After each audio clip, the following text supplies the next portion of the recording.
if I saw another day, only to scream into the night. Nothing ever tries to change, even if I want to realize. 'Cause I've been sitting here, same old ways, taking off without the same mistake. Darling, when you go away, it won't be as simple for you.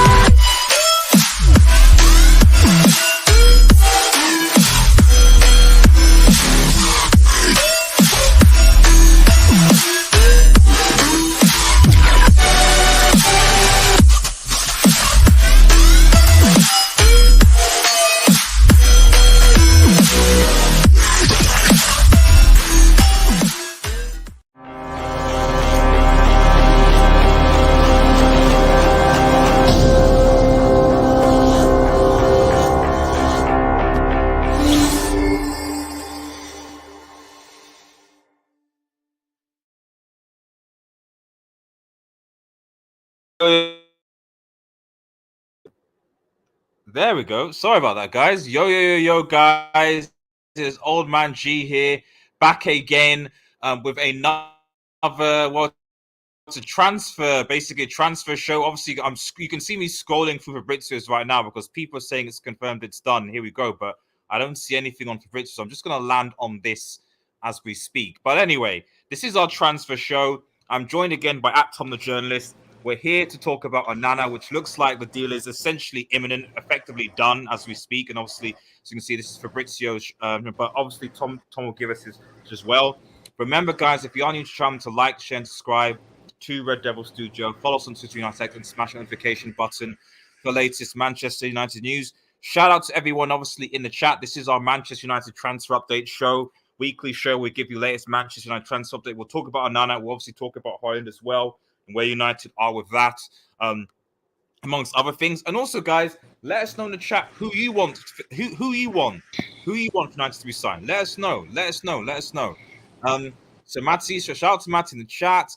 Kaniti Mabuki says good evening. Shout out to Mo Wada as well, man. Des Peak says Glazers out, and Graham says so the deal's not done yet. It's effectively done. I mean, I don't really know what else there is to say. It's like 22 minutes ago, Manchester United into closing on the final details of the deal. Almost there. Like, it's done. I don't see any, as far as I'm concerned, I don't really see anything. And maybe obviously Tom, who's a journalist, can add to this. But I mean, is there any way that this deal cannot be done at this point, Tom?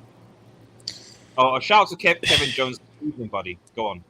No. If I'm being honest, not really. Unless the player suddenly has a change of heart and decides that he doesn't want to come, but he's already agreed upon a contract, verbally anyway. It just needs the lawyers to draft up the contracts and sign it either at Old Trafford, or if they're going on the pre-season tour, they can sign it on the tour, and then he can join up with the squad at the same time. But the one thing that I knew with the Onana deal, at least, they wanted to get it wrapped up before they went on the US tour, and it looks likely that they're going to at least agree the deal before they go. Whether he gets on the plane with the squad to go to the US is another question. It might be a case of join up after you have your medicals at Carrington, or you might even do them in Italy and then fly straight from Italy to the US. That's what I was thinking, to pre-meet up with the squad. But it depends really on if they want him to visit Carrington and familiarise himself with that, and maybe do a bit of house hunting and location searching in Manchester for him and his family or friends, and you know, that sort of scenario. So there is that element to it, but no, as far as I'm aware, the way that United of Inter have discussed the deal was Inter wanted upwards of 60 million euros as a package from the beginning. That was inclusive of a massive initial payment and then add-ons to be included with it. Somewhere they wanted around 55 million euros, and then they wanted 5 million in add-ons, and United were looking more to pay, if you were talking about currency for United, around about the maximum they wanted to go for was around about 45 million. And the agreement, it looks anyway, is it's principled to that it's going to be 50 million euros for Andre Onana straight up cash, which, if I'm not mistaken, I think it comes out to just below 43 million pounds, in and around that figure.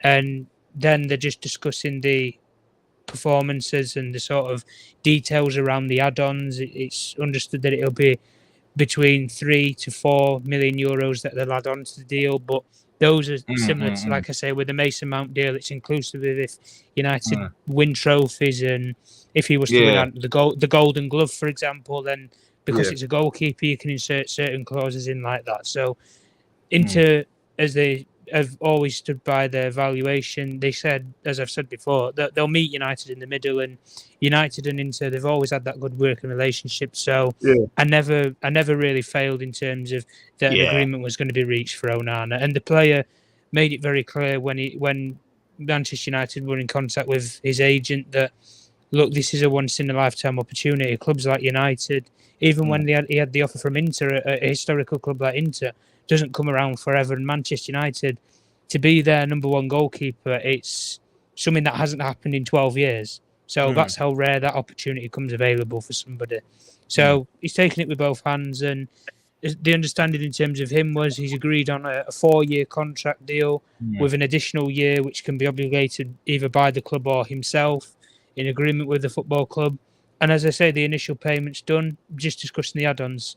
And then, as Fabrizio Romano would say anyway, here we go. But I need to come up with my own tagline, I think. I don't really have one, to be honest. But let me quickly, Roy, if you're there, I know you're AC Milan. But Roy, if you do want to come on, let me know. I can bring you on because I was going to get like I don't actually know any Inter fans. Because I'm AC. All I know is AC. So, but if you have some, because obviously you watch a lot more Serie A than I do, Roy. So we were going to talk about the impact that Onana might have on Manchester United. So if you want to come on, Roy, just put the thumbs up in the chat and I'll send you the link and you come on and have a bit of a conversation about Onana and what he'll bring to Manchester United. So let me know, Roy. Let me know. Also, subscribe to Rossonero TV, the best AC Milan channel on the planet, and the guys are good guys over there. So go over there and support those guys there, man.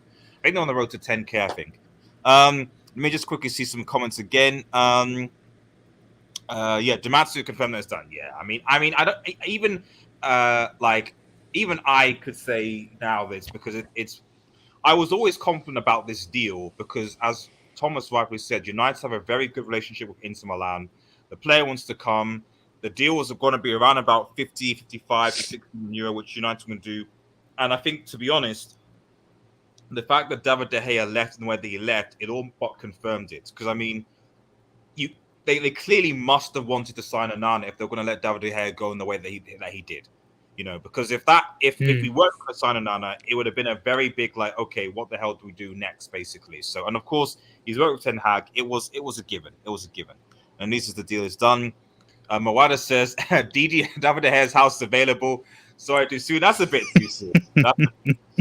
It's a bit too soon. He's going to be back where he's with his. Azim wants to go back to Spain. That's the ideal. Vlahovic is better than Horn if they're similar. Well, I mean, we're going to talk about that because, I mean, we're hearing stuff that, Atalanta want to hold out for, 80-something million, which I think is ridiculous for a 20 million year old. And obviously Juventus are in a situation where, and we'll probably talk on this later, where they're letting a couple of midfielders go. I think it's Zakaria, Weston McKennie, and one other player that I've forgotten. I think they even want to get rid of Paul Pogba. Like Juventus basically want to clear her. And if I'm Manchester United, I'm looking, I'm thinking, we need a midfielder. Is it reasonable to? I won't get Paul Pogba back, to be honest. Much I love the guy, is too injury prone, but sorry, Zakaria was the other one. Do you go and maybe get a Weston McKennie potentially, sign him on a free, so instead of Vlahovic, they look like them. So, but we'll talk about that later in the show. Onana is gonna make a yes. I've seen what Onana does. He's brilliant on the ball, but sometimes what he does, you're just like, what is this? He's dribbling. Yeah, it can make your heart sink a little bit. Paul Noel says Inter still pissed me off. They stole points, showing my age. I mean, I read about that, so that shows my age as well. So, but I know what you're talking about. I do know what you're talking about. But in fairness, Paul, they did do us a favor when they signed Lukaku. Well, they signed a couple of our players. They signed Lukaku. Remember, they signed. They took Mkhitaryan off us, I think. they took no, Mkhitaryan. They took off Arsenal. Sorry, they took Yeah. Sanchez of us. So yeah, I'm sorry. They took Lukaku and Alexis Sanchez off them. That does more than make it up what happened to Paul Ince, in my personal opinion. And then losing it's I assume it was referring to the Glazers about the takeover again. Lucky, which this isn't a takeover show, but obviously we'll come to it. Yeah, come on. Okay, I'll how do I do it? I'll DM well, actually, let me just post it in the chat. I'll just post it in the chats here.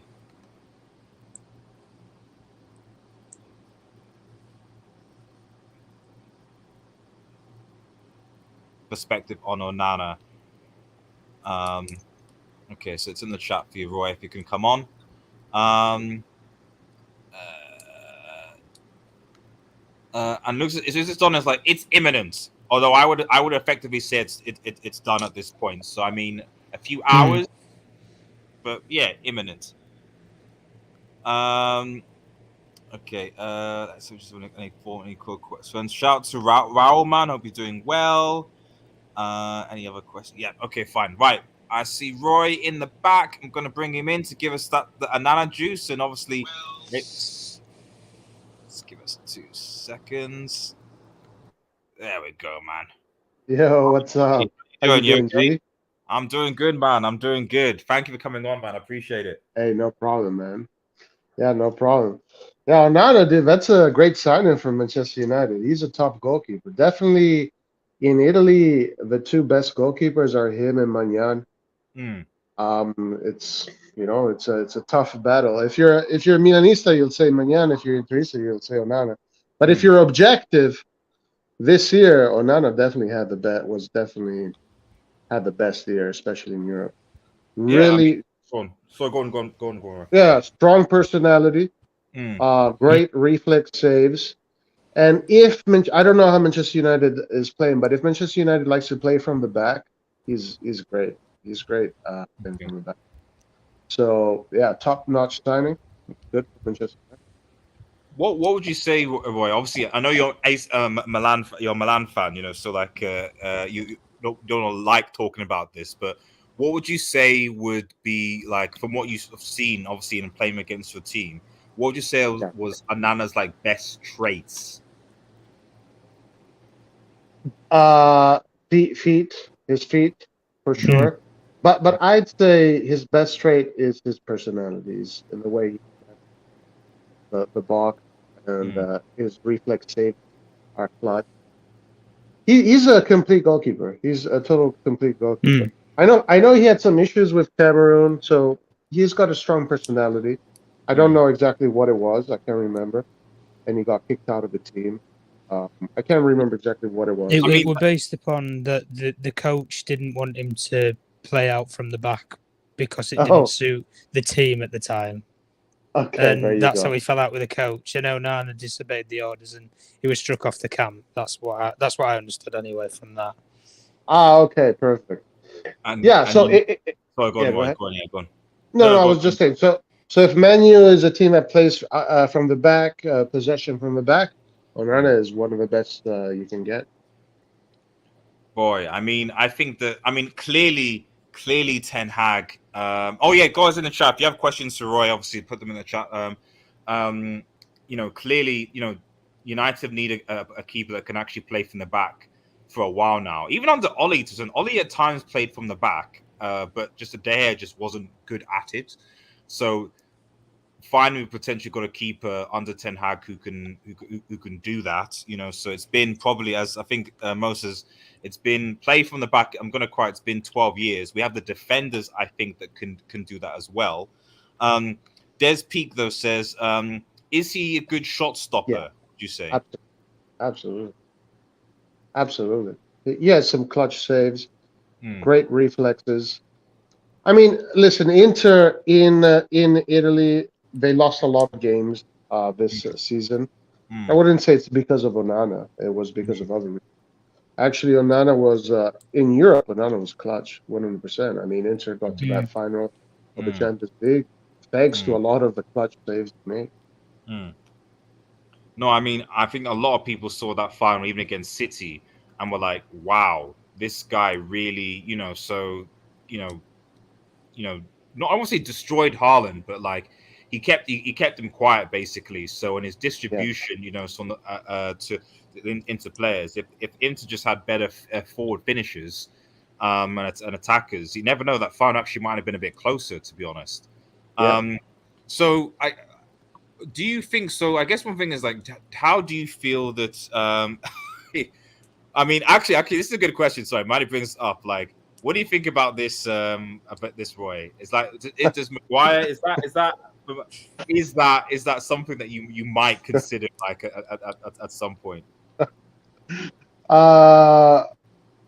Honestly, look, we're set in defense right now, so we're good.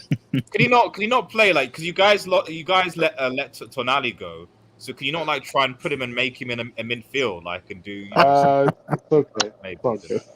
no, possibly, so We'll figure something out, man. yeah.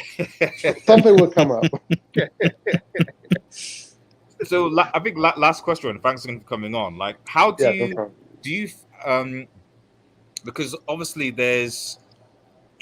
I could be wrong, but in recent times, I think that it might be fair to say that there've been certain Serie A players it's been a bit of a challenge, the transition from Serie A to the Premier League. It's not me saying the Serie A is bad and like that, but it's just that there's certain players that are coming from Serie A and they've struggled in the Premier League for various reasons at different clubs. Do you feel that might apply to, because obviously, with the pace of the game, stuff like that, do you feel that potentially might apply to Onana, or do you think he'll be one? Essentially, what I'm asking is, will Onana be quick to adapt, or will he be one where United fans got to give him time, got to wait, got to be patient, and then he'll kind of, find his mojo? Well, I mean, I don't know if that applies as much to goalkeepers. Okay. Maybe goalkeepers probably have a better time adapting because they're not the ones running in the midfield and having to face all that intensity. That's a good question. If you're asking me about an outfielder, I'd probably say yes. I think it's because traditionally Serie A has always been considered to be more defensive, as it were. So then the Premier League, so it's a much more compact, etc., which in theory makes it easier for goalkeepers. Whereas obviously in the Premier League, like, it's a lot more expansive, a lot more open, a lot more direct, potentially. So do you? My opinion is that Onana is a world-class goalkeeper. So I think I don't think he would have any problem in any league, whether it's the Spanish league, English league, German league, or Italian league. I think he kind of, let's say, he excels. He is beyond all of that. He's not a guy that needs to adapt and all of that. I think his level is really high, and he's going to be able to get used to the Premier League pretty fast. And also, and I think he speaks English, and African, so followed the Premier League probably all his life. So I think he'll adapt to life in England fast and the EPL. Well, I think it's also benefit because I think the African Cup of Nations is coming. I think it's is it January? I think it's this coming January. So as in January 2024. So obviously now that Onana is not in the national team, that gives us a nice advantage, so compared to some of our other colleagues, you know what I mean, so that's actually good. See if there are any other questions for. Do any Milan players train 3 times a day? What's this in reference to? Harry Maguire, isn't it? Because he's been doing the training, hasn't he? With I get it now. Yes, yeah. He's saying he's training 3 times a day. Yes, yeah. That's a fair point. That's a good question. How many Milan players are training 3 times a day? Well, I'll tell you what, man. It'll be interesting to see how that relationship is gonna, take part between Onana and Maguire. Onana is he's not a quiet guy. Well, he gets angry. It might be good. There is an interesting point because I did say to people, I was like, in fairness to Maguire, I think I'm not saying Maguire's a good defender. I'm not saying he's not. However, when you have a keeper who isn't good on the ball, who isn't confident to the commander's area, I do wonder, like, when you have a more confident keeper on the ball, an intelligent guy and also just etc. and make those decisions. Yep. So a lot of the time, the goals we can see, especially last season and more so the season before, it was often miscommunication between De Gea and Maguire. So I do wonder if Maguire plays, if we do see a in quote better Maguire, if Onana comes in, would all of the blame be on Maguire, or could it possibly have been on De Gea's kind of lack of confidence?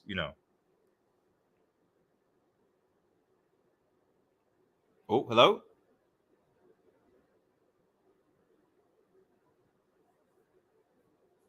Is someone there?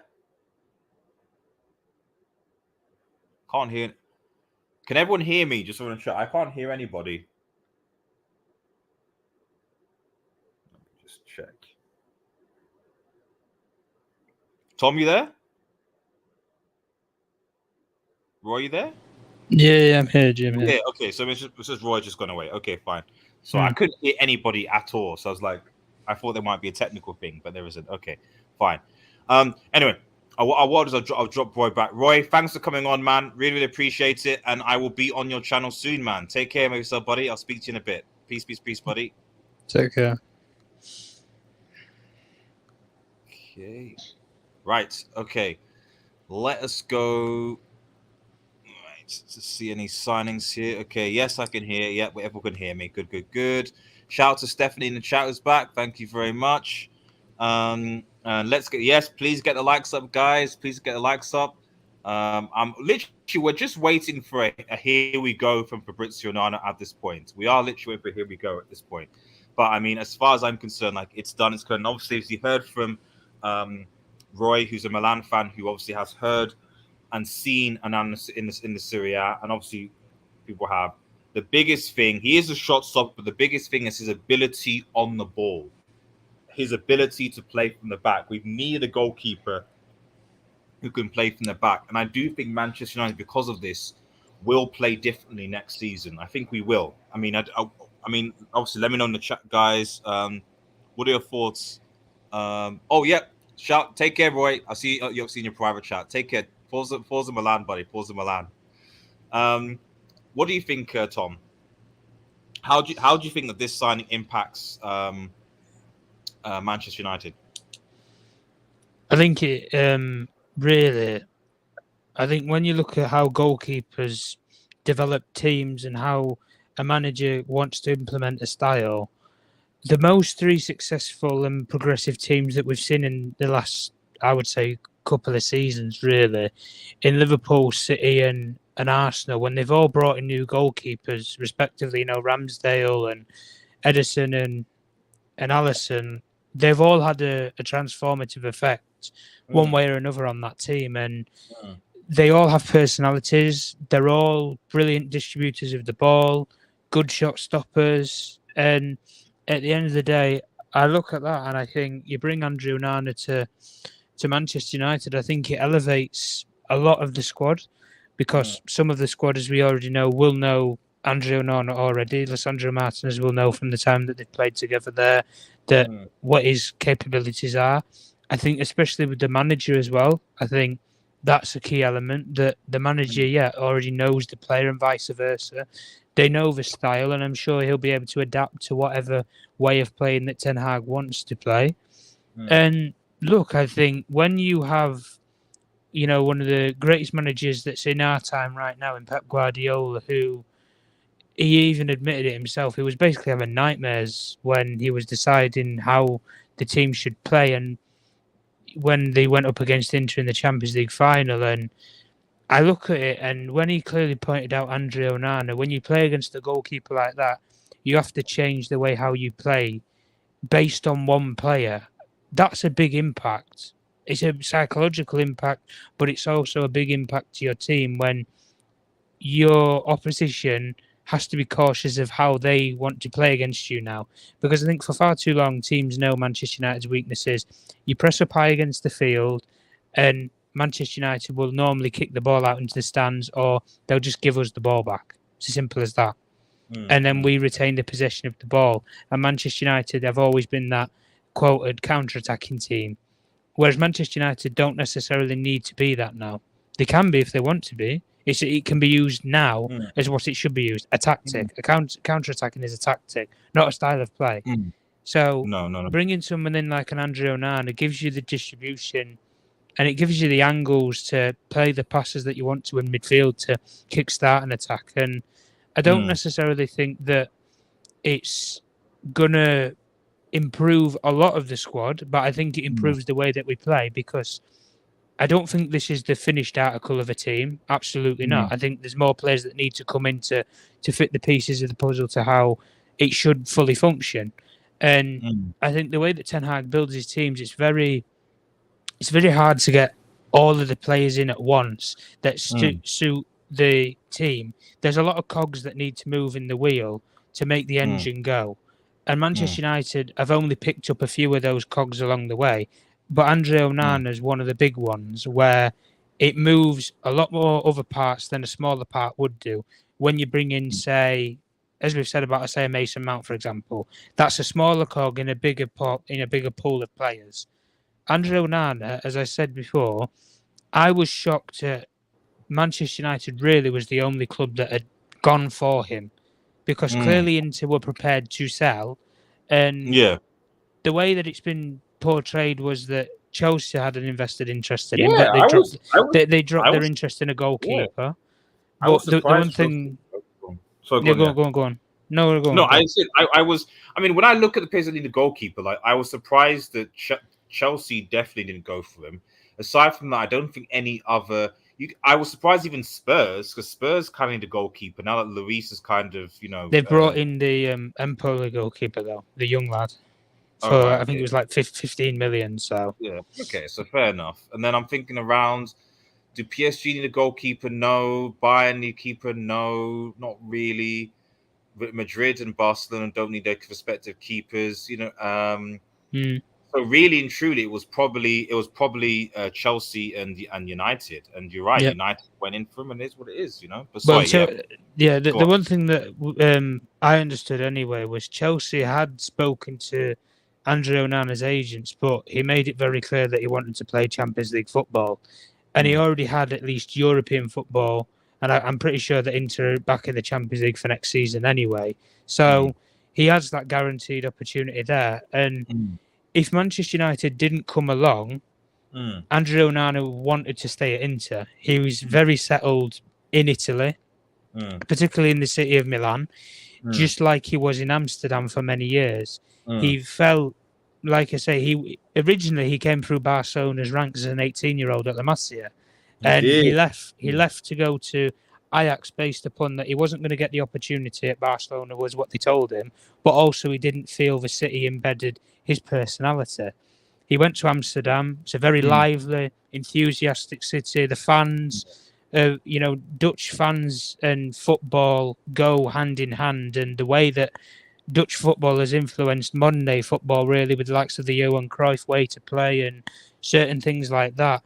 It's a brilliant place for a player who has that personality, and that he had that connection when he went to Amsterdam, and then obviously going to Milan when his contract expired with Ajax, and he didn't exactly leave on the bestest terms with the drugs ban and certain things that he had there, and it was by the by, and both parties went their separate ways, and he went to Milan and he settled in there. And as far as my understanding was that if a club like Manchester United, as I said before, the number one goalkeeping option's just been open now, and it's never been open for 12 years since David De Gea has been the number one.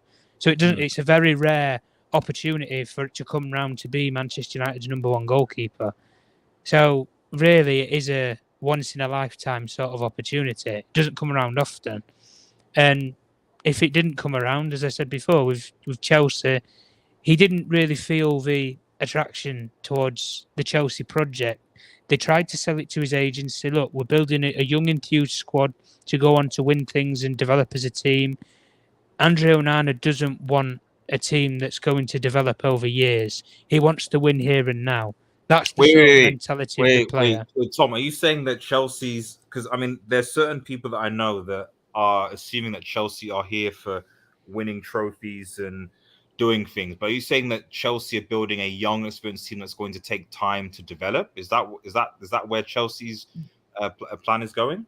The way that they've built and constructed the squad based upon the recruitment staff that they brought in, Christian Vivell and Paul Winstanley's track record of recruiting players, either Red Bull with Vivell or Winstanley at Brighton, they've always gone for young profile players. And that's based upon why they was employed to become to Chelsea.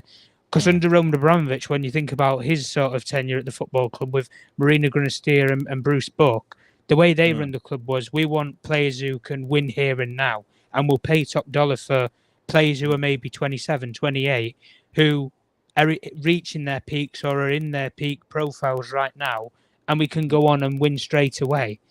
They just wanted to win. That was the motto of Chelsea then. Now it's a case of they want to recruit the best young players in the world. Hence, they've bought so many young players from the South American market to bring into their squad, and either their youth ranks or to develop them into the first team over a few years.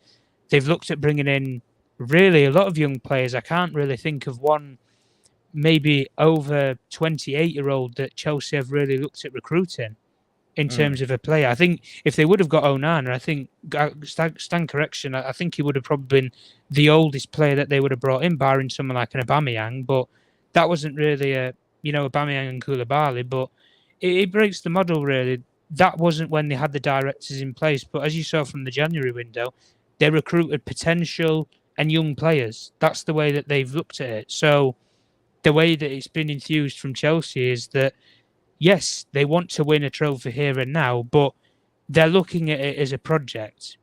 When any new owner comes in, you have to have a refresh. And sometimes you have to take one step back to go two steps forward.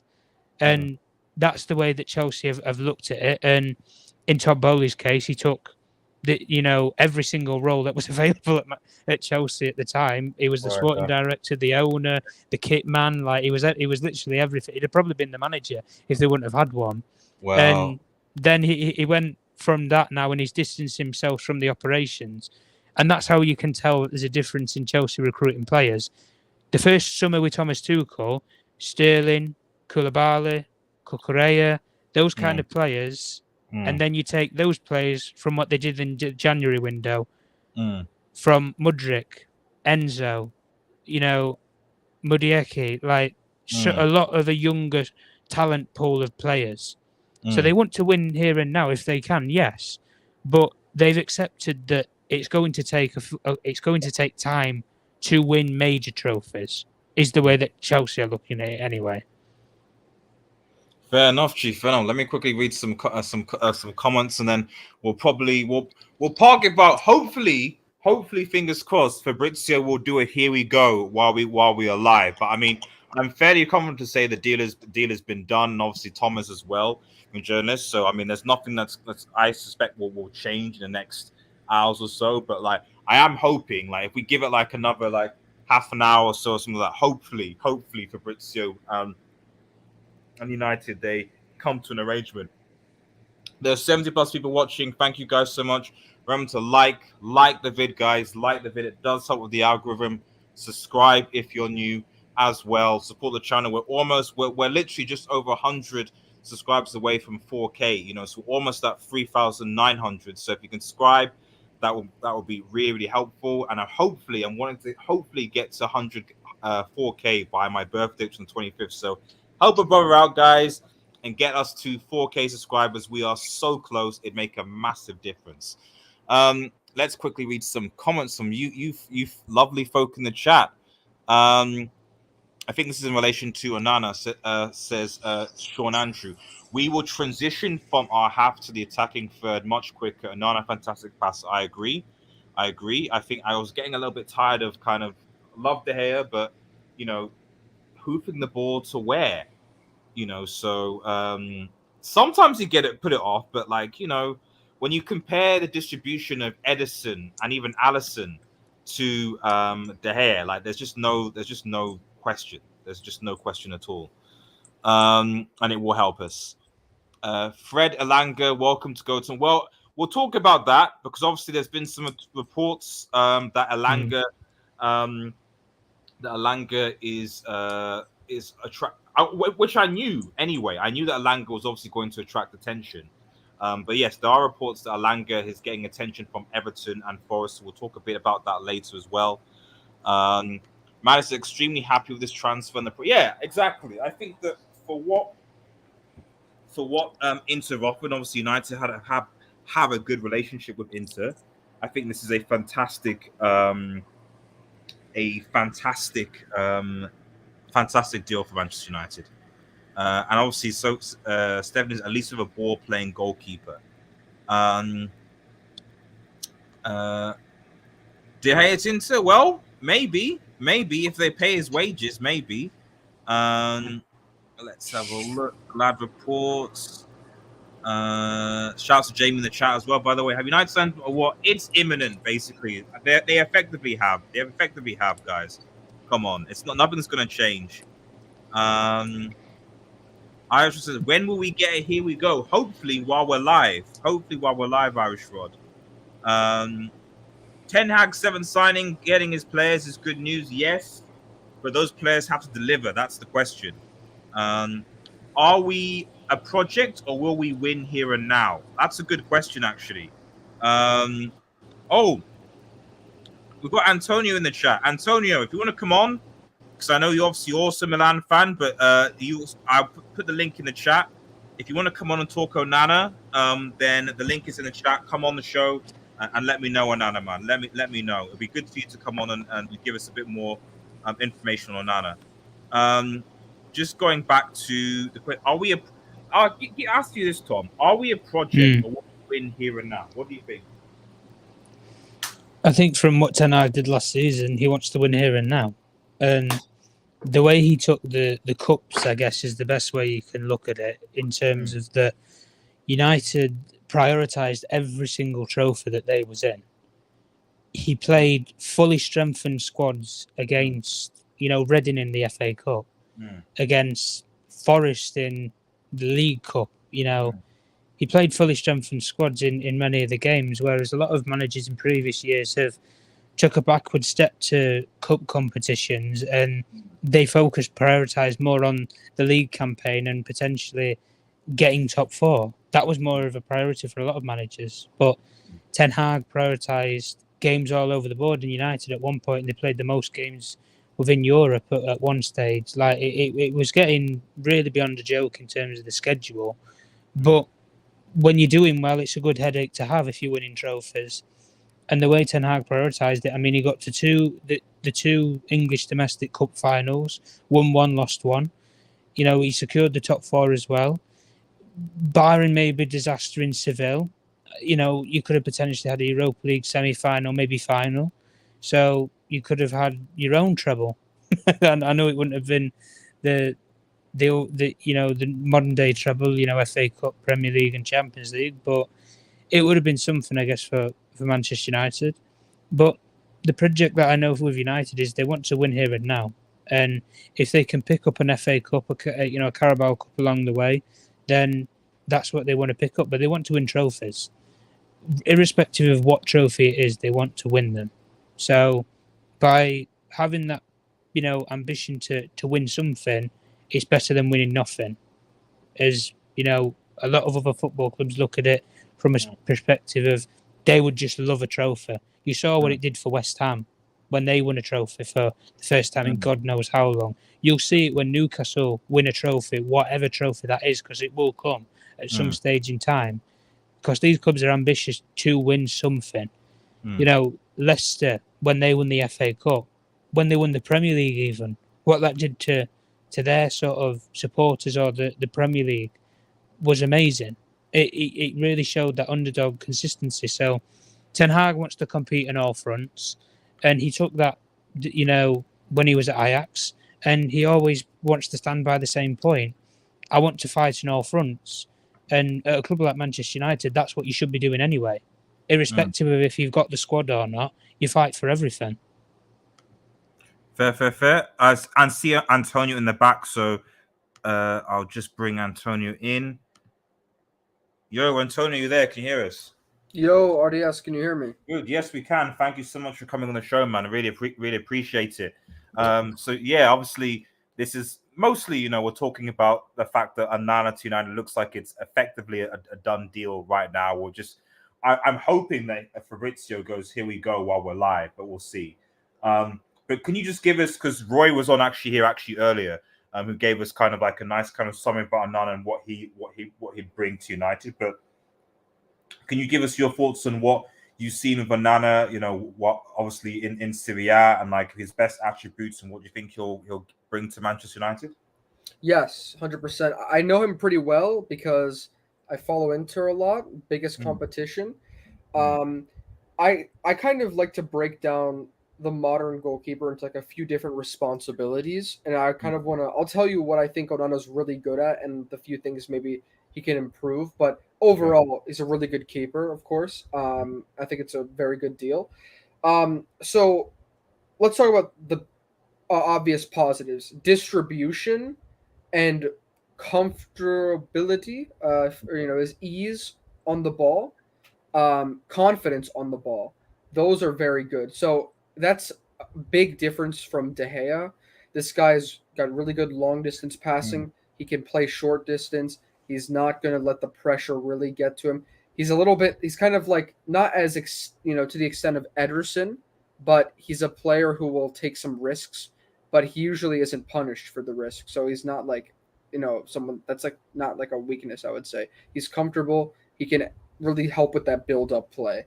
That helped Inter a lot this season. Of course, he's a really good shot stopper as well, and he's got really good reflexes.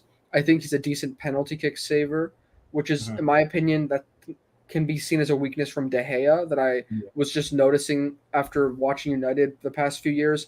You guys in penalty shootouts, I mean, you can say that, yes, people think it's luck or confidence, but I've noticed that some goalkeepers just aren't as good. Maybe that's a mentality thing or whatever, but De Gea was a little bit not really the best at predicting where people were going to shoot their penalties. I think this guy's much better at that. I think, he's pretty commanding as well in the air, and like he knows how to control his box, which is good. The one thing that I will say, I mean, he had a fantastic record this year, especially in the Champions League. From a tactical perspective, there is Inter and Man United under Ten Hag are pretty different. I'm sure you guys have talked about that Inter plays with a back three or sometimes a back five, very defensive formation. I think that he was shielded because of that. So maybe I can see him maybe conceding more goals just because United play more of an attacking back four, sort of style of play. So I'm not, he's not like always going to be impenetrable in that sense, but he's going to be overall like very modern goalkeeper, and it kind of fits the way United want to play.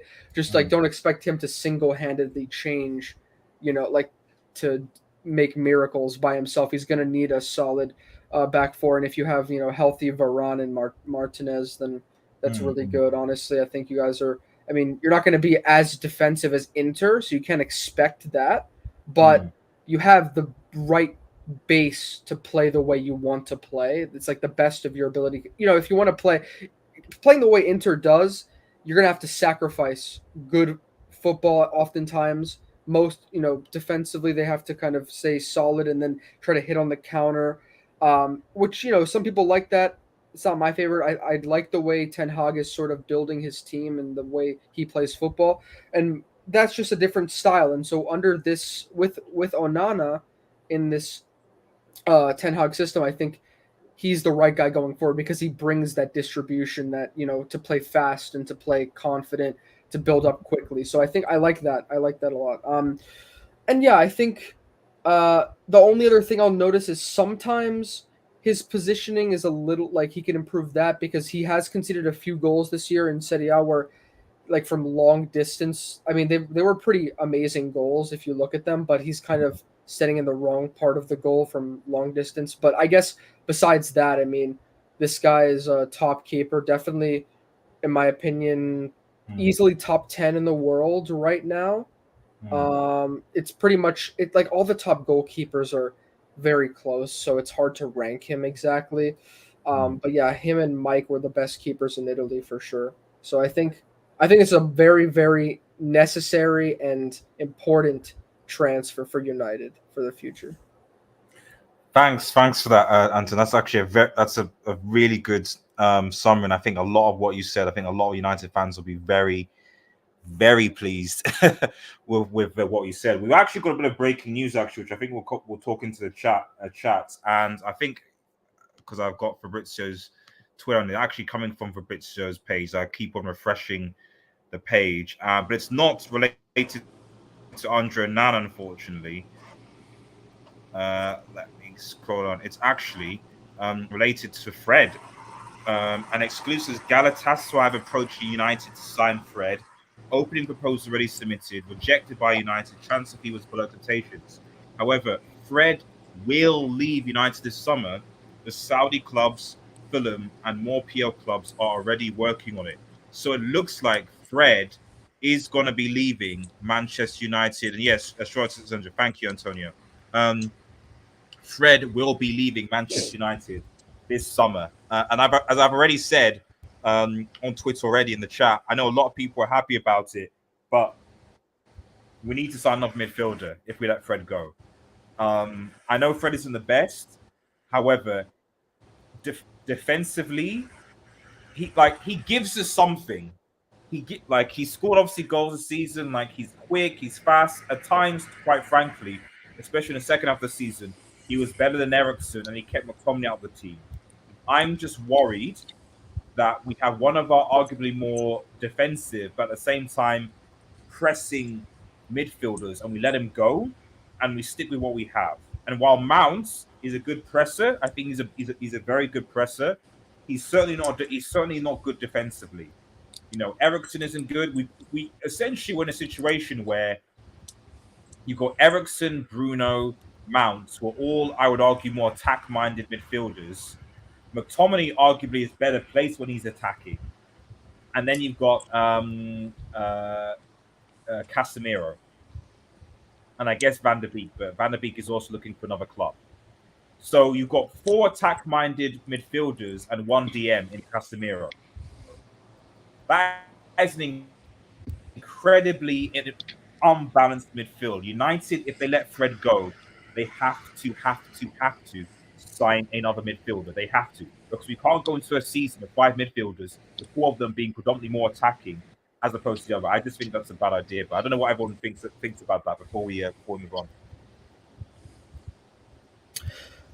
Yeah, I guess I can speak. I agree. I would say that you guys probably should look to get another. I mean, I like, obviously you have Casemiro, who's world class, fantastic. I would say if you can get someone else who can have the right balance of playmaking on the ball ability, but also good work rate, I think that would be a sort of signing that would make sense. I know I've heard some rumors about players like Amrabat, which I know very well because he plays in Italy, so I could talk about him if you want. But yeah, I think like these are sort of the right signings. Yeah, I don't think you need, like, you have Casemiro for another year, few years, so 2 years. I think yeah. he's still playing and he's playing fantastic. So I mean, he's holding up that position. But you know, you're always got to be careful. What if I know he got a red card this season. If you want to have another option just in case, or also someone else that can bring that intensity. Well, that's the question, because it's like, you know, if you get a situation where, and this is again why I'm a bit worried if we don't sign on midfield, because if Casemiro gets injured or if he gets suspended like he did several times last season, who plays where Casemiro plays? McTominay.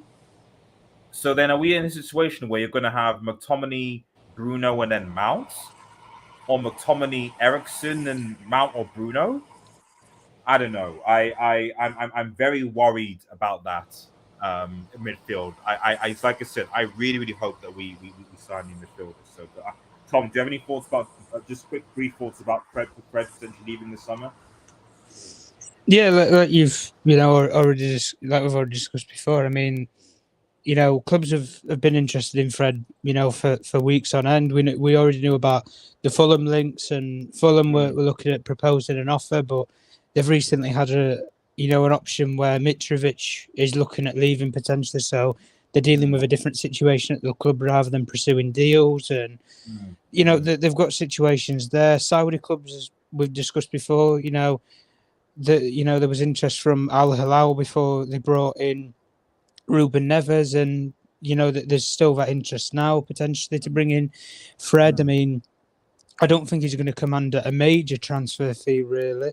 The sort of figure that United were looking at was 20, but a lot of clubs were looking more 10, 15, maybe in and around that sort of figure based upon his age and the sort of impact that he would have on their teams and the wages that he might, command depending where he goes, especially if he goes to Saudi Arabia. So there is that sort of element there. But yeah, there's other clubs that potentially could turn their aid to him. I mean, West Ham might look to invest that, money that they get from Declan Rice on a couple of midfielders, and Fred was one that was mentioned a couple of weeks ago. It's never really been followed up on because they had more of an interest in McTominay than they ever have Fred. But other football, other clubs in the Premier League and stuff might come out the woodwork if it makes good sense because of the price that they could get a player who really, I guess, at United was a decent squad player for last season, especially towards the, post Qatar World Cup.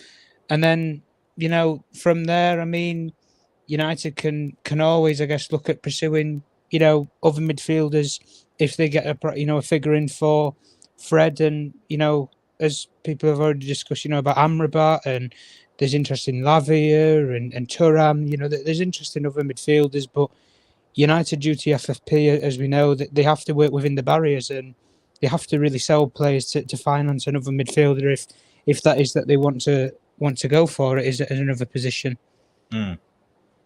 No, absolutely, that makes sense. Let me just quickly read some comments, and then I want to come back to you, Antonio, because obviously a lot of the players that United have been linked to this summer do play in Serie A, and obviously Højlund is one of them, and Amrabat seems to be another, although that link seems to be less linked. Before I get to you, I just want to quickly read some comments just to see we're up to date. Let's have a look. I'm just gonna scroll back up. Let's go down.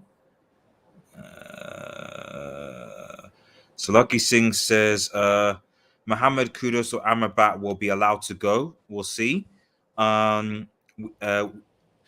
James wants, we need money. Fred, Alanga, let's go 20 million. I mean, yes. I mean, I think if Fred goes for 10 million, Alanga looks like he might go for about the same, 10 or 15. I'd love if we could get to 15 for both. That raises 30 million.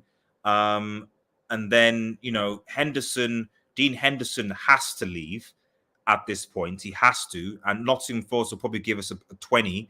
So you've raised probably 50 million from those three players. And then can you get anyone else? I don't know. Maguire doesn't look like he's going anywhere. McTominay, probably difficult. Yeah, those are the three. I think Fred, Elanga, and Dean Henderson are probably where you could potentially make the money. At least with Dean Henderson, you could make some profit from him. So we'll play well out the back. Then no striker to help finish chances. We're gonna talk about that in a second. About yesterday. Oh, Patrick says about yesterday's match against Leeds. If United first team were as calm and confident as the youth team in the second half yesterday, I would never be angry at all.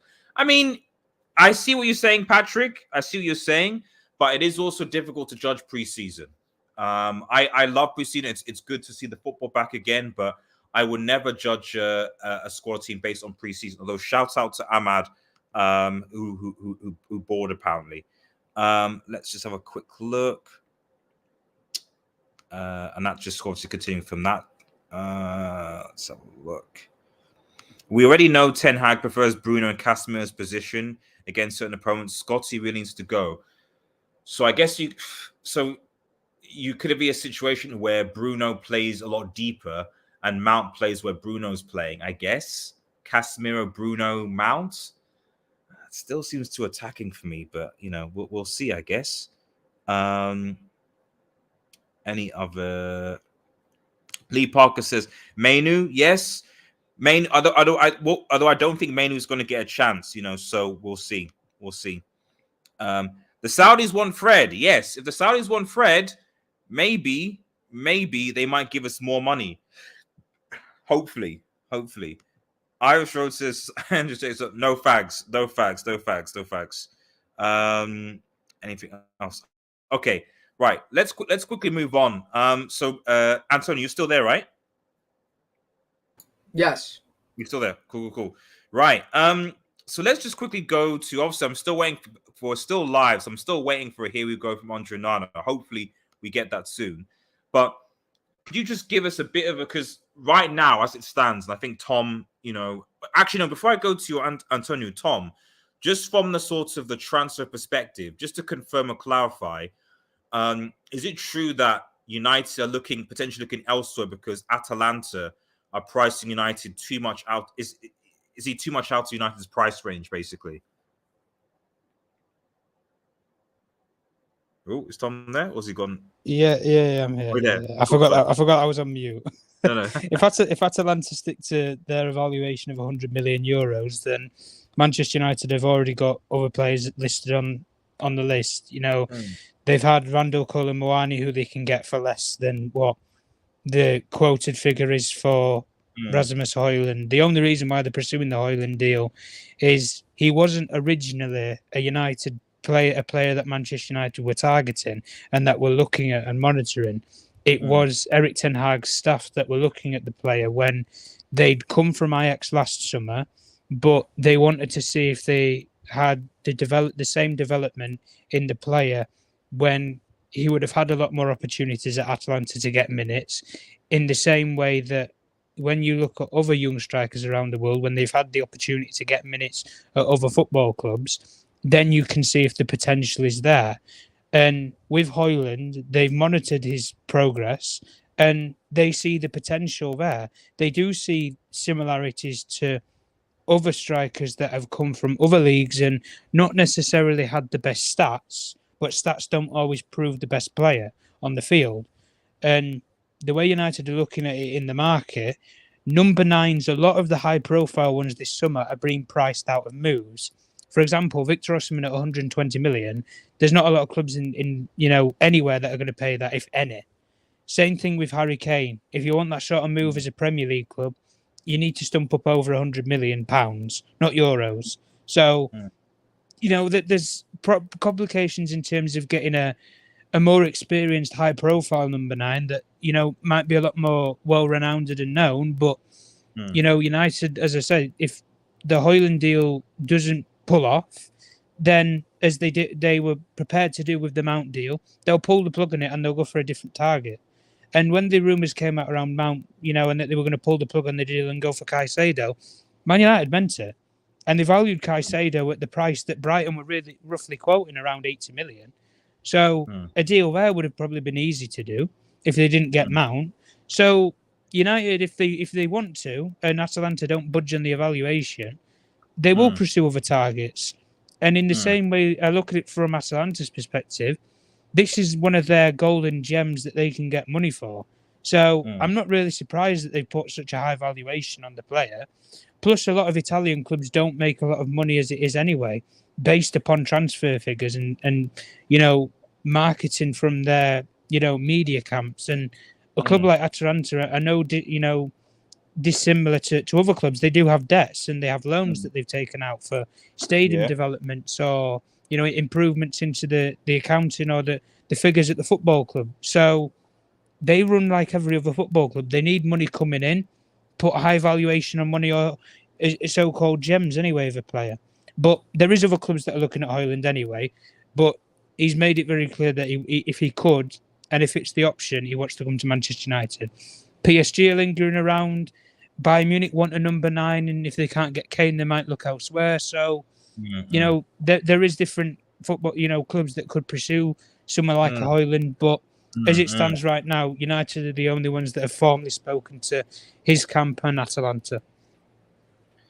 Thanks for that, Tom. Thanks for that, Tom. So, and Antonio, obviously being following Syria more so than myself and Tom, can you give us like because there are some fans, and I would argue more so rival fans, that are saying, well, hang on a minute, United should be spending more than 60 million plus for Højlund when this guy, he's not necessarily proven. He's not got that many goals. Like 60 million plus is a bit of a riff off, to be honest. What say you about Højlund right now in Serie A? And do you think he's worth the high price tag? Yeah, this is a very interesting player. I would say, first of all, I don't think he's worth 100 million. That's Atalanta. They're in a position where they do not need to sell anyone because they've been selling their best players for many years, and so they're like, they don't spend that much either. They're one of the best recruiting clubs, I think. So with that price tag, that's them saying, we do not need to sell this summer. If we do, we're going to be getting a very, very high fee. However, I don't think that it would take that much, of course, to sell him. If you bid around 60, I think they would sell him. Maybe a little bit, yeah, 60, in between 60 or 70, like you said. So Højlund as a player, I believe that if he went to a Premier League club and performed similarly, he would be, this transfer would make a lot of fans from England much more confident. Like it's the case where you have a player who's performing a lot of potential. The question is, like, can he do it in England, which is very, it's different in many ways to Italy.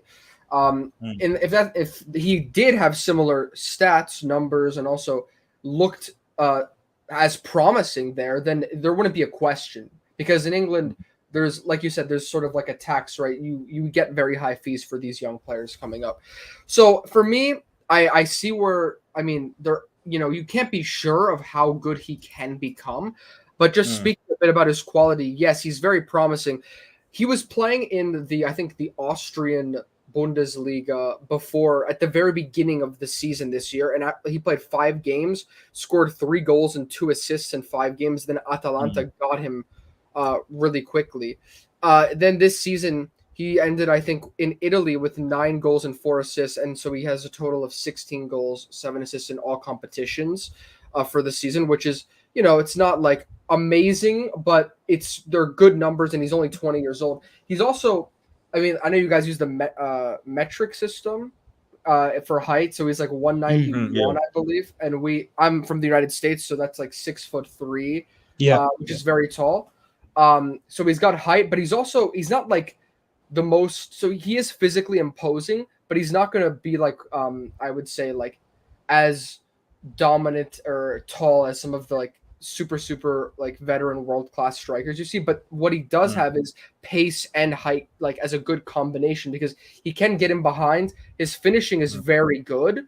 And his build, his linking and, control and technique is also good.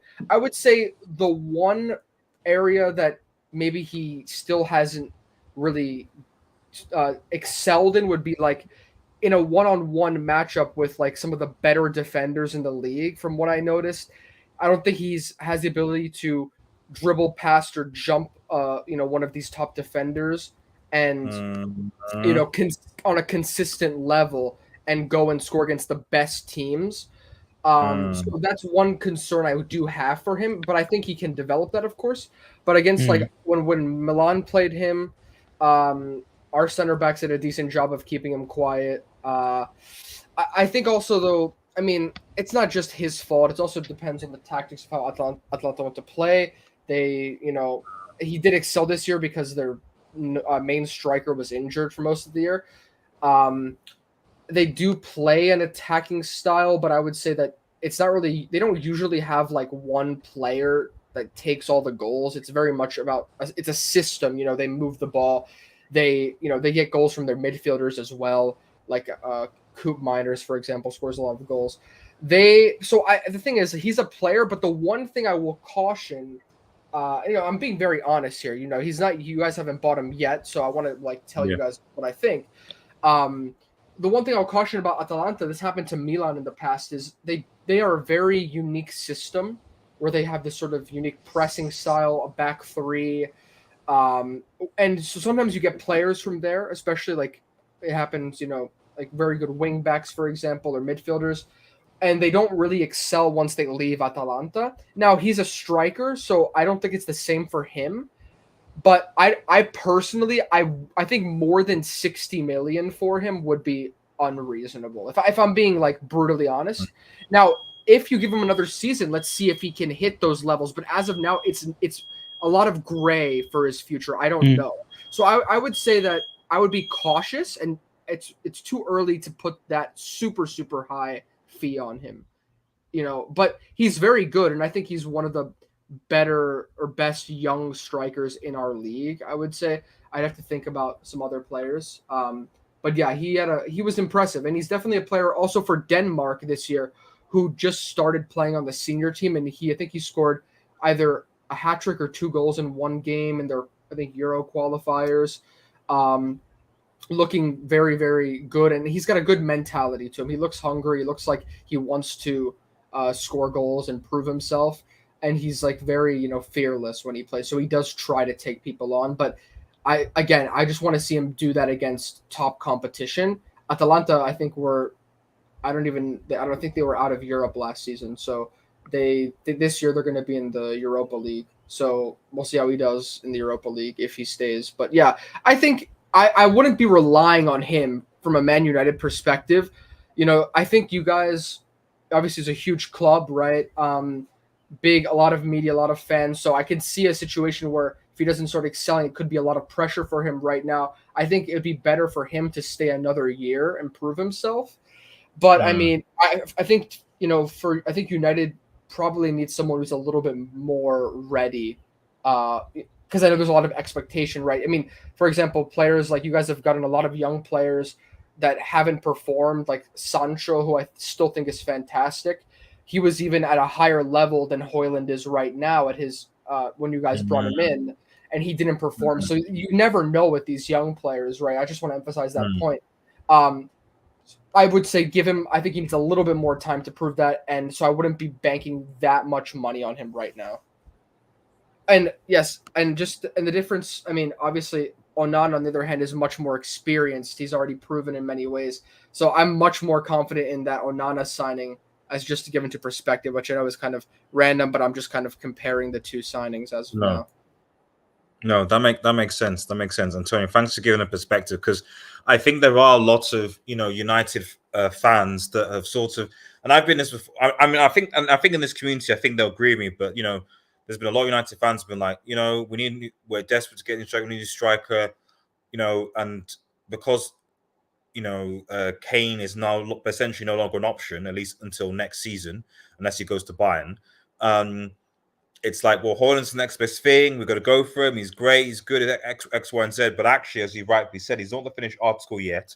And quite frankly, he's not worth more than a 60 million evaluation. Now, I wouldn't be surprised if United got paid 70, but I think anything higher than that for a 20-year-old who, as you said, and especially because, I mean, I would love a number 9 who could dribble.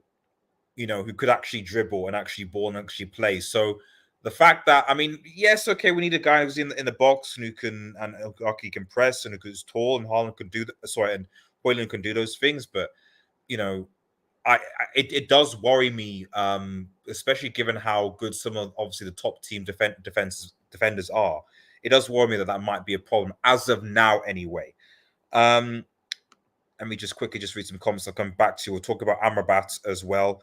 Tom, any comment on the 7-13 Wall Street rumors? Jazim and advisors preparing a 6th bid. Rain had talks with Jazim advisors early today. Radcliffe is discussion for 100% offer, not partial.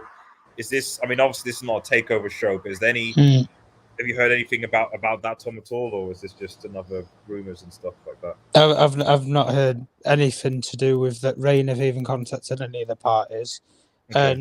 And as we've reiterated before with the Jassim sort of rumors. Yeah. It was a 5th and final bid, and unless they're going to reopen negotiations with Sheikh Jassim's camp because they choose to go with them, then they'll reopen negotiations. But unless that doesn't happen, a sixth bid is very unlikely. It was almost extincted, really, because of how long that the process has taken. As far as I'm concerned with Ratcliffe, all options are still on the table, even the ones that can get him into the legal jeopardy.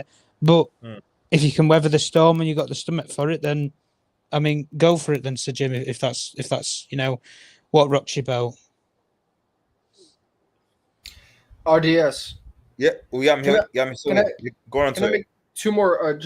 I forgot to say just a few points to make. Now, we are saying that this about Højlund, that the fee would be very high, but I also, it's just good to stop and think about the amount of like sort of inflation that's been going on in the past few years. It feels like the price have just been skyrocketing, so you never really know like how to evaluate the money for the given moment that we're in, especially now that we have a new player with like the Saudi Pro League coming in. It's like things could get crazy. So I mean, I don't know how to even evaluate players financially in this moment. I just want to like kind of point that out there, because if you're, we could be in a world where the next year, I guess players like Højlund could be going for like nearly 100 million, if the top prospects start increasing in value like they've been doing so far. So I don't want to say that it's too much. I'm also coming from a perspective, let me just be clear, of a Milan fan who we could never spend that much on one player. So you guys are in a different position, of course. And if I was a Milan fan and we got a player like Højlund, it would be a different situation. We could maybe be more patient with him. I don't know what United's plans are this year. You guys are back in the Champions League. Of course, United should be trying to get out of the group stage and be a protagonist in the competition. So that's, and obviously, I mean, competing against City in the Premier League is very tough, but you need top 4 minimum again next year.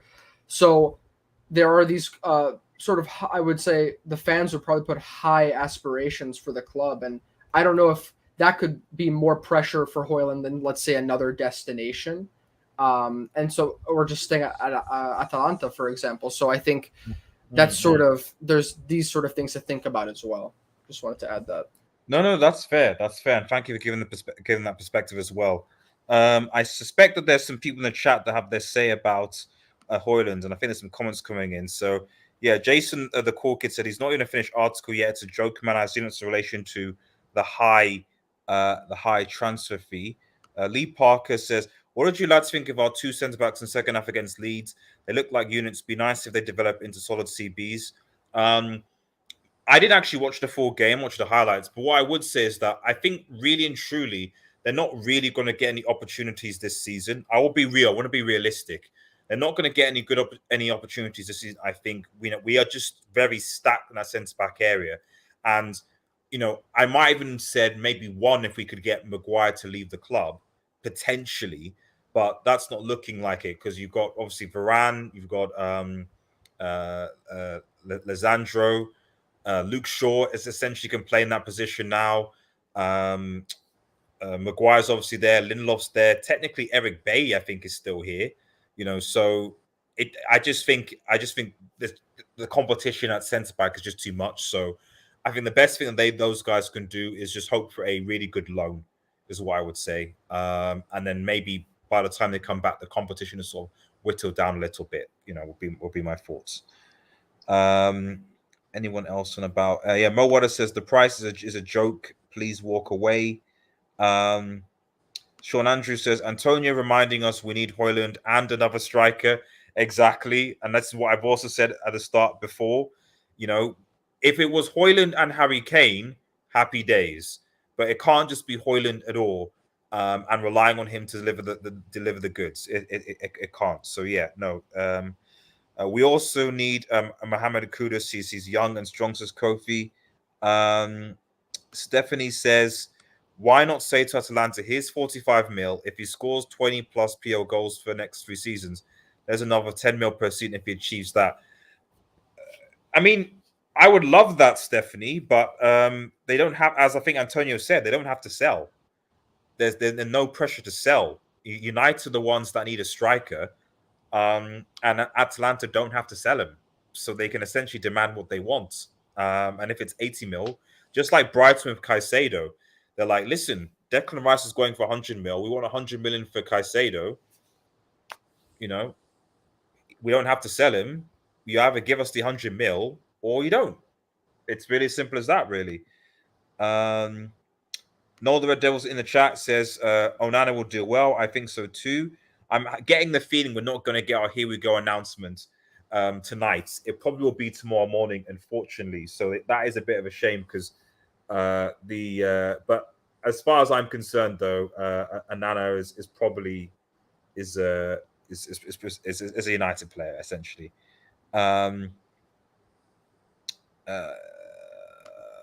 Is anything else? Oh yeah. Take care, Antonio. See you in a bit, man. Thanks for giving us the update on the Serie A players. Appreciate it, man.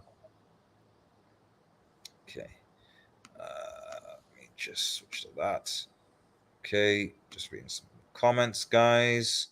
Yes, get those likes up, by the way. Subscribe. We're almost at 3,900 subscribers. We're 3 away, guys. We're 3 away from 3,900 subscribers, actually. Oh, no, we're there. We're there. We're 3,900 subscribers go. So literally, just refresh it. We're there. So 100 subscribers to 4K, guys. 100 subscribers to 4K. Please, please, please, please, please. It's my birthday this month. In about 2 weeks from now, if I can get to 4K for my birthday, I'd really appreciate that, guys. So please get us there if you can. Let's have a look. Still scrolling. Coffee says, please, United he's effectively there, Coffee, man. He's effectively there. Danny B says, we have to spend smart. We can't overpay. More than 45, too much. I'd rather Gimenez. He's cheaper gamble than Holland. That's just fair. Let's just have a look. Patrick says 20 plus goals and add small money for them. Noel says, I also think that's a crazy amount from Pune. Yes, so I'm getting a lot of people in the chat. I've got the same sentiment in that, like, 60 mil, 50, 60 mil, okay, fine. But any more than that, it's really a lot for a striker that's unproven, to be honest. You know, and I hear that. I think the only thing I would say into the chat, and let me know, and I'll ask Tom as well once I finish with the comments, is who else do United get? Who else do United go for? You know, or are we in a situation where we rely on our squad again and maybe wait and agree some with Harry Kane? I think that's scary because Kane could decide I'm not going to come to Manchester United and things could change in a year's time. But I don't know. I'm at the point where I'd even take Lukaku back at Manchester United at this point, you know. So, and that's saying something because he's a striker at least, and he will score goals. Whatever you say about Lukaku, he'll score you at least 15, 20 goals a season. He will. Like, he will score them, you know. So, but yeah, we need someone to score goals. Like, it's as simple as that. Richard Jublin says, congratulations, Tom. You were the first to say Ratcliffe was looking at buying 100% or 80% by buying minority shares. Trust the manager, but unproven striker is a risk, big risk, and the pressure on a young player like that is a lot to ask, which I agree with. And obviously, Stephanie with the let's get to 50 likes, guys. Any more? If Hoyland forced the move, wouldn't that pressure Atalanta to offload him? I don't think he'd force the move though. At 20, I don't think he'd force the move. I don't think he'd force it. Ahmad says, he definitely pushed Anthony for a spot on the right this season, giving us some final cheaper alternative 20 million, arguably better finisher than Hoyland. Congrats, Cesar. I've only started my journey to YouTube. Yes. We're a very supportive community, and I'm a very supportive content creator. So if you do have a YouTube channel and you want me to subscribe, we want others to subscribe, make sure you head over to Noel the Red Devil and support his YouTube channel. He's starting his YouTube journey, so support his YouTube journey as well. Okay. And Stephanie, incoming 4K. Incoming 4K indeed, guys. Incoming indeed. Any more comments?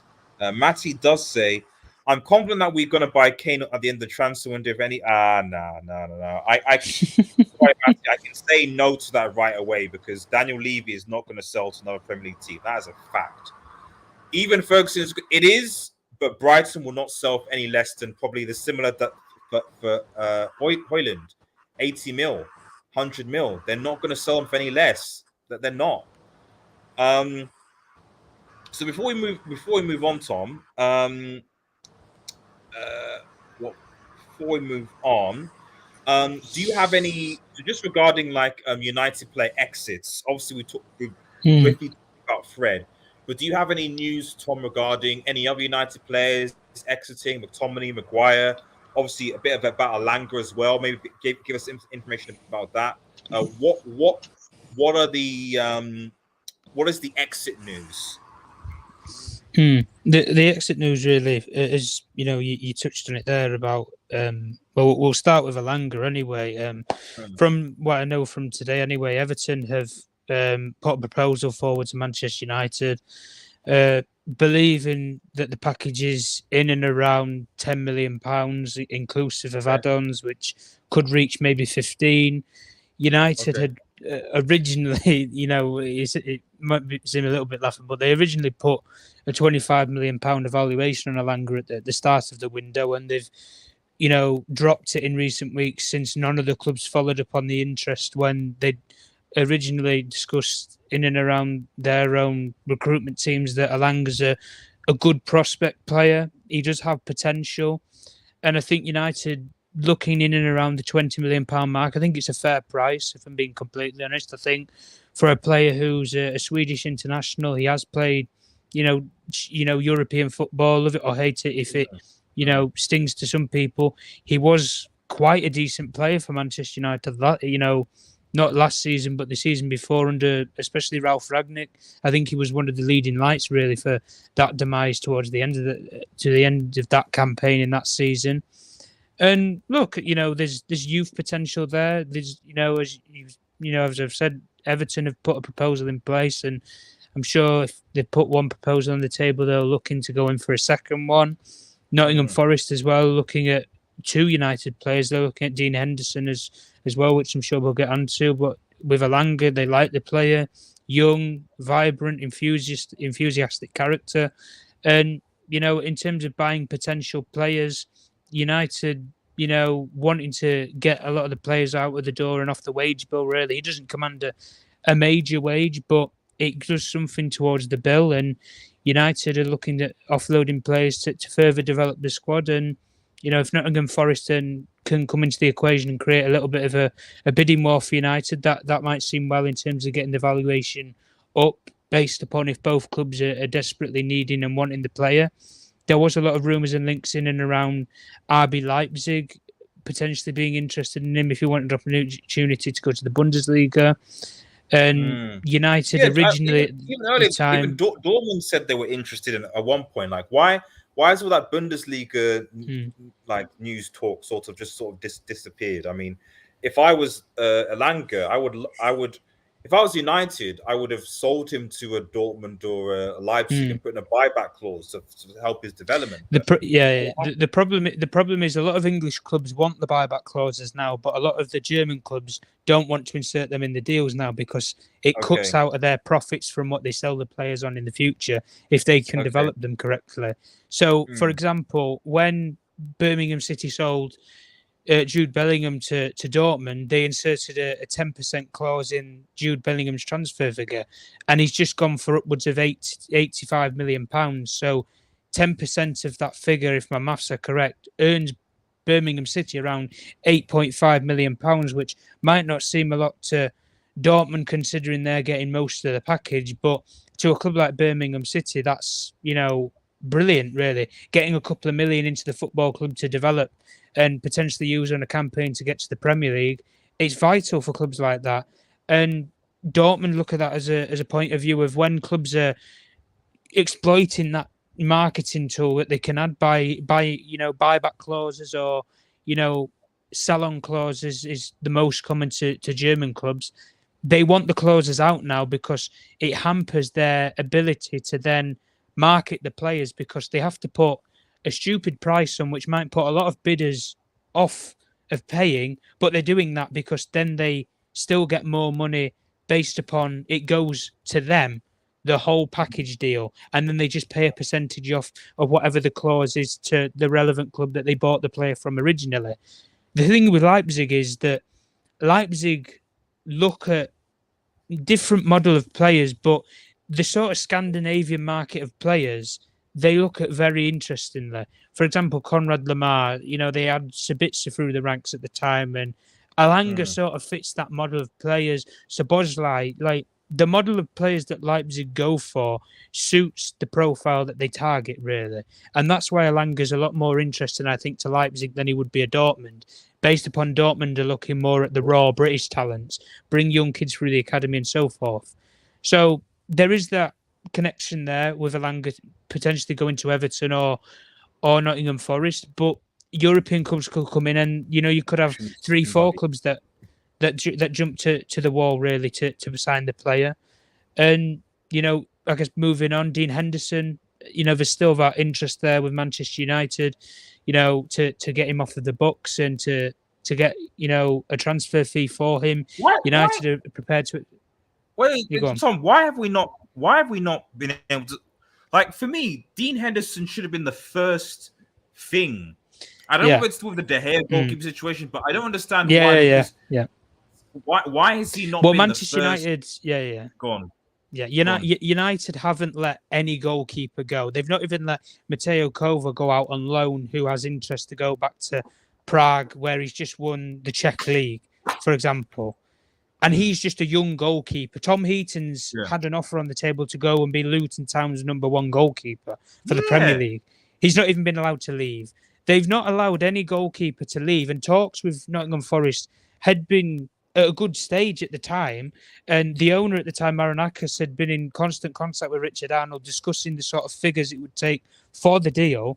But when De Gea, the sort of saga was unspiraling that it didn't look like he was going to stay and he looked like he was going to go for free, United really were covering their own arse in case they couldn't get the Onana deal over the line, or a goalkeeper that suffices the manager's agenda and what he wanted. So what do? You cut off all deals, and you basically stall over deals that you can do. But as soon as Onana probably gets into the football club, it's looking very likely he will do, Tom Heaton, I think, potentially going back to Luton if that offer's still on the table.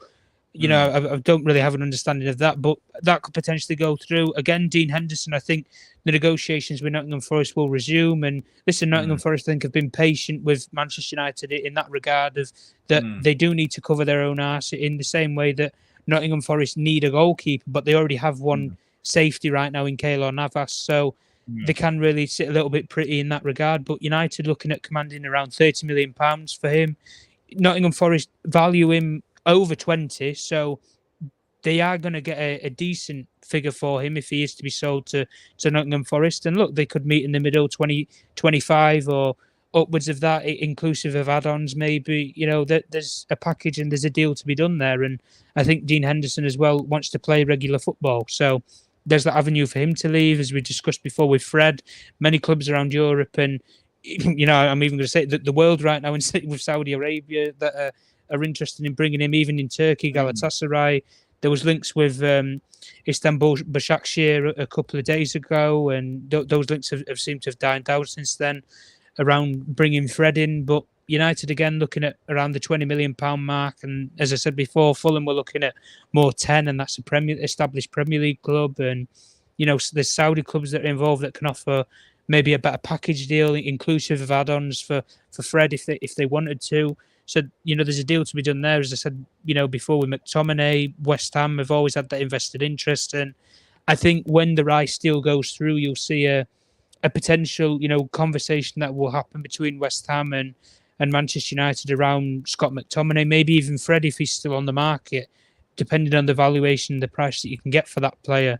So there's a deal there to be done really for West Ham if they want to target one of David Moyes' preferred midfield targets if they can get Scott McTominay. But as I've said before, if United let both McTominay and Fred go, I think it's very likely that United will pursue another midfielder, just based upon that they don't have a lot of options. And again, Donny van der Beek is another player who it looks most certain that he will leave, but it depends on if a club's prepared to take him. That's the only issue, and I think it's not so much. You go on. So to jump to him, I mean, my worry is that like there's something like that, like where like people saying sell McFred, and then Donny van der Beek goes like you let 3 midfielders go, and so you're now left with only Bruno, Mount, Casemiro, and Eriksen. You can't rely on 4 midfielders over a campaign when you're in four season. Like for me, United would even have to sign 2 if that happened. And McTominay were to go, United would have to sign 2 midfielders plus or minus promote Mainu into the squad. I mean that's one of the things that's one of the things that United have looked at though. They've looked at the youngsters that they have through the ranks. Erik ten Hag likes Kobe Mainu. I think it was very clear when he didn't let him go out on loan. He wanted him to work with the first team, develop those connections and partnerships, understand the play style that he wants to play. And another player, Hannibal Mejbri, is a player that Erik ten Hag is thought after as well. But depending on if the right club comes in with a decent figure for him, that can take it really out of the manager's hands. But Kobe Mainu is a player that, from my understanding, is untouchable in Erik ten Hag's case. It's a player that he wants to work with in the future. And, maybe that really gives one of the midfielders that you're looking for in terms of giving Kobe Mainu a lot more minutes in the team.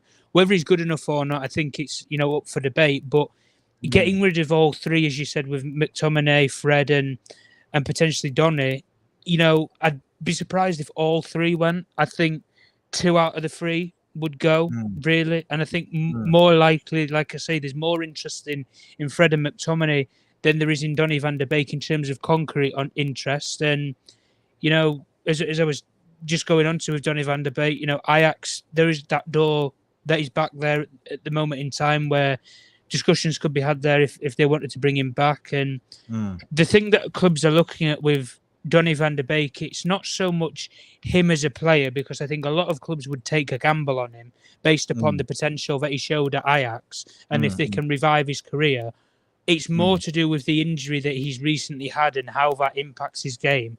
Yeah. A lot of clubs would like to see him on the pre-season tour just to see in a couple of games, if he takes a knock, is it going to be an impact injury? That sort of model of play. And I know it's a little bit harsh maybe to go down this road, but is it a little bit similar to say what happened with Naby Keita? Has one major injury at Liverpool, hampers his whole career there. Same thing with Oxlade-Chamberlain. So Donny van der Beek is interesting to a lot of clubs, but it's based upon how his recovery works from the injury that he's just had. If a lot of clubs are going to follow up on that interest in him. But, the list is endless in terms of players that United want to get rid of. Alex Telles, as I said before, has attracted interest from Portugal. And, there's a deal to be done with either or of Benfica or Porto, but the wages are an issue in terms of what he commands at the moment in time. And, really, I guess the big one that a lot of, fans want to know is in and around Harry Maguire. And, the news that I had a week ago was that if an offer came in, United would definitely look to move Harry Maguire on, irrespective of if they bring in a replacement or not. And the way that it's coming out from Maguire's sort of camp and his team is they're not looking to relocate. He wants to fight for his place at Manchester United. That's the sort of message there. And you can look at that in 2 ways. Maybe he does really want to play for Manchester United. I mean, it's an opportunity that not a lot of people ever get, to be a player for United, let alone to play week in, week out. Or, as I said before, the wages that he commands at this moment in time, a lot of clubs would struggle to even pay half of the sort of clubs that are interested in him. So, like I said, there's deals to be done there for a lot of United players, but the sort of way United have took the approach to negotiating players that they've brought in, it's going to be very interesting to see if Manchester United take a similar approach to trying to offload players in the way that they have, because from the start of things of the window, it's looking very vague in terms of selling players. I mean, they sold someone like Zidane Iqbal, who has a decent potential for a ceiling at a big football club maybe one day. and he's only a young kid. They sold him for, less than a 2-bedroom flat in London. Like, and you look at, say, Manchester City, they've just sold, Trafford, for example, to Burnley for £19 million, who's never even made a Manchester City first team appearance. Like, you can see the difference in negotiating for your players, but United have a lot of interest in their players, but because clubs are waiting on figures coming in for their players to then invest into their teams, it's very hard, and that's why towards the end of the window, is more likely that United will make a lot more sales than they will right now. But look, with the way that Saudi Arabian clubs, I think it's key to note that the way that they've been moving really in the market recently, anyway, they're going to any club that they can really at this moment in time that has a player that they feel that they can offer a package to entice them away, irrespective of if they've got years on at that club or not, and they think that they can agree a fee. I mean, they're going to Liverpool and they're taking their two most experienced midfielders in Fabinho and Jordan Henderson, and they're looking at Thiago as well, Saudi clubs. So they might take all three of Liverpool's midfielders off their hands that they're wanting to potentially move on because of the age. But again, we take it back to the same point. Saudi Arabia, this league, it's not the Chinese Super League. It's nothing like that. When you pledged, I think it was £21 billion or it was £28 billion. When you pledge that amount of money to build into a league, I mean, you're here to stay. Let's be serious in saying it. It is here to stay. And the way that PIF, Public Investment Fund of Saudi Arabia, are looking at it, they want a bit of what Chelsea are doing right now. They want the multi-club ownership. Chelsea just bought a controlling stake. I think they bought 80% or 90% of Strasbourg in France. As I think it was the Blues Committee Consortium or something like that they called it. It's basically the same as Clear Lake Capital. So the owners of Chelsea own Strasbourg. They have that club connection there. Lots of clubs are doing it. City Football Group I think they own about 10 or 15 football clubs now, and they're still looking to add more. So City's scouting network for players goes, beyond the globe, really. And as I said, with PAF, they're looking at buying another European team, and a lot of European teams, I think you can do a decent deal for, and you can get them so long as it doesn't clash with European competitions for Newcastle potentially in the future. There's nothing really that the UEFA can do. So maybe you look at someone like a Torino, maybe in Italy, that sort of club or a team who aren't necessarily good financially at this moment in time. You could do a deal with the ownership there and potentially get that club to be under your wing. A lot of French clubs you can buy for peanuts nowadays in terms of valuation. Chelsea have just done it. I think they bought Strasbourg for less than 80 million or something. I think it was. Like, the deals are there to be done to buy football clubs if you want to have a multi-club ownership model. And the way that it's going nowadays, it's a brilliant way to invest in a scouting market. You can move your own players to that club, barring it's not more than 3 on loan. But also it gives you another area where you can bring in young talent and then you can ship them on to maybe your main team, which might be in Chelsea. In Todd Bowley's case, will be Chelsea rather than Strasbourg. Thanks, Tom. Apologies for that little brickish internet. We're going to round things up now.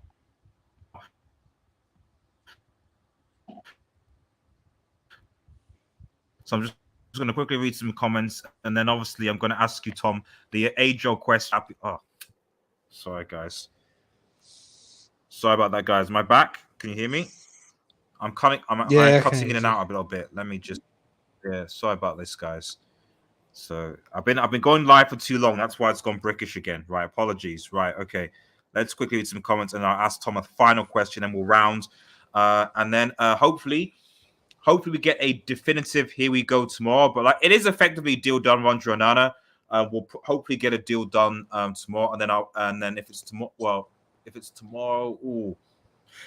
I might potentially go live. Depends. I'm working over the weekend, but I'd like to go live, or I'll have a video ready to welcome Onana to United. Let's just quickly read some comments before we bounce. Nigel, Noel the Red always says Rages also will be an issue in getting rid of some of our deadwood. United Red says foreign clubs look at the Premier League as fresh meat. Why would we pay top dollar but they offer peanuts? That's the price of being the in quote best league in the world with the most money. Danny B says Kovar deserves a chance to fight for second spot under Onana. Ahmad and Mainu should stay and also get minutes. I don't disagree with that. Varela from Boca and Amrabat if McFred go. I just don't. I mean, they sound good, but I just don't think United are looking at them, to be honest. Matty, something big's happening with United. Players will never let. So, well, hopefully you're right, but they're trolling us right now as we speak. Matt, if Fred Elanga goes tomorrow, that's big for me. I think at the end of the day, I think that Fred, 15 million for Fred, 10 million for Elanga, that's already 25. 20 million for Dean Henderson at the least. That's 45. And then can you get 50 million for McTominay? You probably could. Will he go? I don't know. Probably Heaton might go for a few million, maybe just under 5, maybe 3 million or something. I think that with the player sales, we can at least make 50 million at least, and put that towards something. That's what I would say. Because right now, United with Onana, I guess, will have spent just over 100 million, obviously now. This summer with obviously no player sales, aside from losing De Gea's wages, for example, and other players. And obviously Alex Telles as well. Alex Telles, that's another thing, So Alex Telles getting interest from Saudi. We could maybe get him for possibly 15 mil. So you add that, like we should be making at least 70 mil from our player sales, and you could put that towards signing Højlund if you want, or even. I mean the way that United really have, personally anyway, Richard Arnold and John Murtough and Erik Ten Hag, the way that they've looked at it for the last 12 months since they've actually built that connection as a trio from football director, manager, and CEO is the main aim of the idea was they wanted to cut the wage bill by a third, really. And from what I know in terms of the figures and finances around Manchester United, based upon the players that they released from last summer, I think they released 7 professional players, Cavani, Pogba, Lingard, etc. So the wages for those players and bonuses were terminated. You then had the situation with Cristiano Ronaldo. You saved £550,000 per week there. And that's, just as a weekly wage, that's including bonuses on top. So it could rise to a different number. You've also had, like I say, other players that have left just this summer. Phil Jones, who was tied down to a contract, as I've said before, you can still get rid of a couple more players as well for this summer. But in terms of from last summer when they released players and they got rid of a few players, and again this summer with looking for the same sort of prospect, from just last season, United saved £75 million in wages. That's just that's how much that they've just saved. If they would have kept all of those players that I've just mentioned briefly, and probably if you go through the snippet of some of the other players, you're probably going to save more money on again. So even the Ronaldo thing, £500,000 as his base starting wage, like that is what? That's £2 million a month. There, £2 million per month on a 2-year contract which he came on. That's 24 million pounds that you've saved on just one player there from letting him in leave in November. So there is a proposal there with United that they wanted to bring the wage bill down by a third, and they've done that to a certain extent, not to the level that they want, but the sort of figure in that United, they wanted to implement a wage cap, but the way that they're renegotiating contracts with some players, it's very hard to implement a wage cap right now because a lot of the players that they've got are experienced players or are going into that stage of their careers. Marcus Rashford's no longer a young player anymore, so you can't really offer him a young enticed contract, because that sort of contract doesn't exist for Marcus Rashford anymore. Same thing with Luke Shaw. Luke Shaw, I think, is now, after David De Gea's left, the longest serving player at Manchester United. So, you know, feed into that what you will around him and the sort of wages that you're going to be offering him, based upon that this will probably be his last big contract at Manchester United. So the way that they're looking at it, they are doing good business in the respect of they're saving money, but the money that they're saving, they can't spend based upon the FFP charges that they have right now. And because, as we've said, United don't sell a lot of players for good value, it breaks down what United can implement themselves in the market. Hence, like I say, James, I think his name's James Trafford anyway, from Manchester City, has just gone to Burnley for £19 million. He's not played one professional game for Manchester City in the men's first team, and he's gone for 19 million. Manchester United, just as I said, sold Zidane Iqbal, the exact same scenario, not played a single game for Manchester United's professional team in the first team, and he's gone for less than a 2-bedroom flat in London. Yeah. Like, it speaks volumes in around how to run your football club and maintain the finances. So you're in line with FFP, but also you can then spend the net profits of what you make from what you spend. So then you're not breaching FFP, but you're still getting the players in that you want to do. But as I said before, the way United have run it before hasn't been great. And because they put players on such high wages, you cannot get a club to get rid of them. That's the problem. And as soon as you bring one player in, like, say, with Jadon Sancho, it's rumoured he earns around £320,000 per week. When you bring that player in, suddenly you've got other players at the football club that are going to know about, because the conversations happen. And then suddenly, I want what he's on. I want what he's on. I want what he's on. And then suddenly you can have maybe 2 players at your football.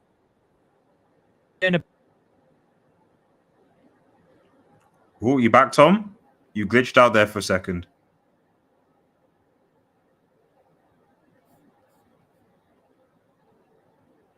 You there, Tom? I think he glitched out there for a second. He sort of came in, then came back out again. Are you there, Tom? Can you hear me? Okay, maybe he's had a bit of a disconnect, so he'll probably be back in a second. Although, to be honest, I'm probably gonna round up, actually, guys, because we're almost at 2 hours, and we need to round up, actually. So let me just quickly read your comments, and then we will finish. Shout out to Mason, who's actually watching on Twitch. Thank you for watching on Twitch, guys.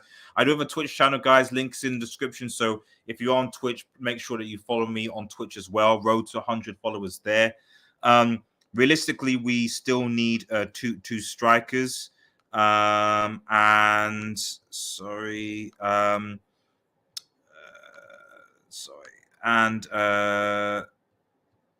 Martial. Martial for me doesn't count. Martial's half a player, to be honest, with how injury prone that guy is. Like, man holding his hamstring when Erik Ten Hag is giving a speech and he got injured from Ten Hag hype. This doesn't make any sense to me. From David De Gea to David Onana, the deal done Onana. I like that. The sooner we make sales, the better. Well, hopefully. Other than Højlund, what other strikers can we get? We had a brief conversation about that in the show. So just probably why around to about the hour mark, Mason. If you're watching on Twitch, actually, because we have to round. Shout out to Dominique saying, did we did with the Arnaldo? Yeah, it's a good deal. And then Stephanie says, introduce wage cap by stating captain gets higher salary than no one. So that's still quite difficult. In terms of luring players in. It is still quite difficult. Did Tom Groove Group? No, I don't think so. Right, guys. Thank you guys for tuning in. Really love the transfer show today. Just as good as the sales talk, man. Really appreciate it. If you're new to the channel, remember to like, share, and subscribe to Red Devil Studio. Follow us on Twitter, Internet, and smash that notification button to the latest Manchester United news. Really appreciate it. Have a nice day, everyone. And obviously, if we get any takeover news, Tom will be back. We'll be back. We'll be live. we'll probably be getting a Here We Go Onana soon, and hopefully I'll be live for that as well. Have a nice day, everyone, and cheers. Peace, peace, peace, peace, peace.